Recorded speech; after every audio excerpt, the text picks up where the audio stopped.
आसी पहुंची जीवर से आखि की भल भाव देखा जीवनी कान को भल कि शुभनी हाथ चलनी पाद चलनी सबू अचल हो सकल इंद्रिया माने आउ किछि काम देबेनी गला आउ खोलिबनी गला सिना खोलिले तू माइक रे गीत गाइबू गला खोलिबनी समय आसीबो दिने समय आसीबो आमे प्रभु चरमनाथ को सेही दिन चिन्हि पारिबा एबे सिना चिन्हि पारुने सेते बेले छा को चिन्हिबा सेते बेले हाउली खाइबा धारा नै देले बेले ताउ ताउ भलो होई थांता बेले ताउ ताउ प्रभु को कर्म करथिले भलो होई थांता सेते बेले भारी इच्छा हबो हे प्रभु केते बड़ भूल करिछि मु आपन को धारा नैनी आपन को भलो पाइनी आपन को सत्संग को जाईनी आपन को जानि पालिनी आपन को अनुभव करि पालिनी आज दुख रे भासुछि जेते प्रलय अवस्था आसी जीवन आसी पहुंचबो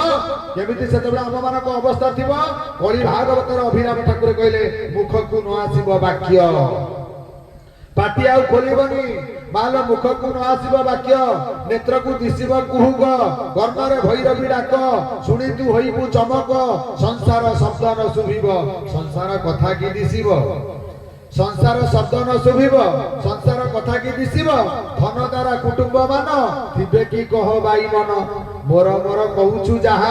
ए सर्वे केन हुइबे साहा सेति की बेलर खबर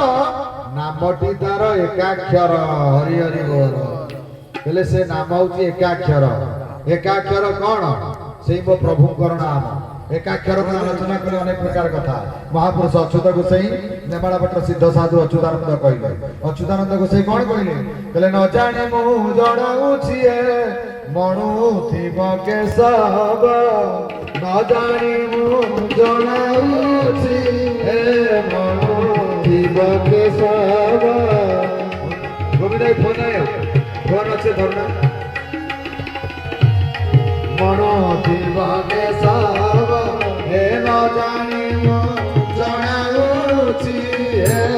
मनो थिब के सब ये दीवार जानी तीरे तीरे मोरा हृदय थिब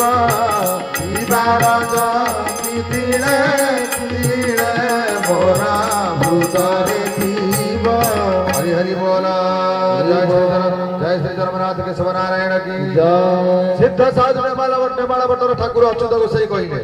बाल अच्युत गोसाई कहले न जानी मु जणाउछि मनु थिब केशव दिवा रजनी तिले तिले मोर हृदय थिब हे केशव नारायण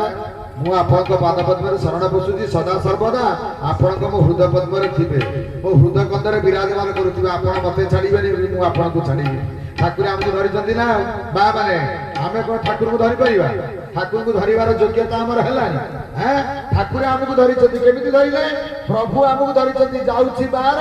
आसुछि बार जो पवन निश्वास और प्रश्वास निश्वास प्रश्वास जीवा आसीबा करूछि बोली आमे एठी बसिजे ना निश्वास जदी बंद होई जीवो काम सरी जीवो पाठ सइला तेनु प्रभु हमको धरिचंदी सेही पवन सूत्र रे जीवा आसीबा करूछंती तेनु ठाकुर हमको धरिचंदी आमे किंतु ठाकुर को धरिबा दरकार सेति पई प्रभु मोर कहिले तुभे अछ मते धरी हे केशव नारायण तुमे अछ मते धरी मु जदी तुमको पारंती धरी रस राज हे किसंता सुनाटा परी तुमे अछ मते धरी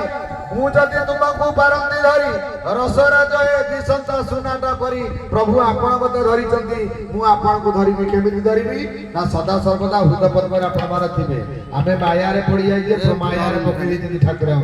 अभिराम ठाकुर सही कथा कहले सत्संग रे बसी दुई हाथ जोड़ी आमे कहबा हे केशव नारायण माया रे पड़ी न तुमको हे प्रभु भूलिछि मु नारायण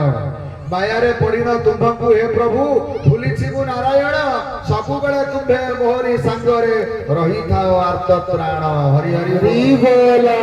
बोले माया रे पड़ी न तुमको हे प्रभु भूलिछि मु नारायण सबु बेले तुमे मोहरी संग रे रही थाओ आर्त त्राण हे केशव नारायण आर्त त्राण सदा सर्वदा मो हृदय कंदर भितर आपण मान विराजमान को आपण विराजमान करि थांतु आपण थांतु आपण न रहिले ए शरीर नष्ट होई जीवो ए शरीर रा मालिक होतंदी आपण ए शरीर रा मालिक होतंदी आपण ए शरीर को रक्षा करिवार दायित्व होती आपणकर आमे जदी सेति की सत्संग रे समर्पित होबा जदी सेति की प्रभु को निकट रे समर्पित होई निवेदन करी प्रभु को प्रार्थना करिवा ए शरीर को ठाकुर निश्चित रक्षा करिवे चिरंतन सत्य शरीर सिना रहिले टॉपिक सुनिबू ଆଉ ଟପିକ ରୁ କଣ ପାଇବୁ ଶରୀର ଭିତରେ ଯଦି ରୋଗ ପଶିଗଲା ଡାଇବେଟିସ୍ ହେଇଗଲା ହାର୍ଟ ଚୋକ ହେଲା କିଡନୀ ଫେଲ ହେଲା ବ୍ରେନ ଷ୍ଟ୍ରୋକ ହେଲା ବିଭିନ୍ନ ପ୍ରକାର ରୋଗ ଯଦି ମାଡ଼ି ବସିଲା ଯେତେବେଳେ ଯୋଉ ଲୋକକୁ ରୋଗ ହେଇଥିବ ତାକୁ ଆମେ କହିବା ଭାଇ ଟପିକ ଶୁଣୁନୁ ସେ ଟପିକ ଶୁଣିବା ଭଲ ପାଇବ ଟପିକ ବା ସବୁ ନିଜ ଭିତର କଥା ସବୁ ନିଜ ଭିତର ଟପିକ ନିଜ ଭିତର ଟପିକ କଣ ଆମେ ନିଜକୁ ନିଜେ ଚିହ୍ନିବା ଦରକାର ଆମେ କାହିଁକି ଆସିଛେ ଦୁନିଆକୁ କଣ କରୁଛେ କାହା ପାଇଁ ଆସିଛେ ଆମ ଗୁରୁ କିଏ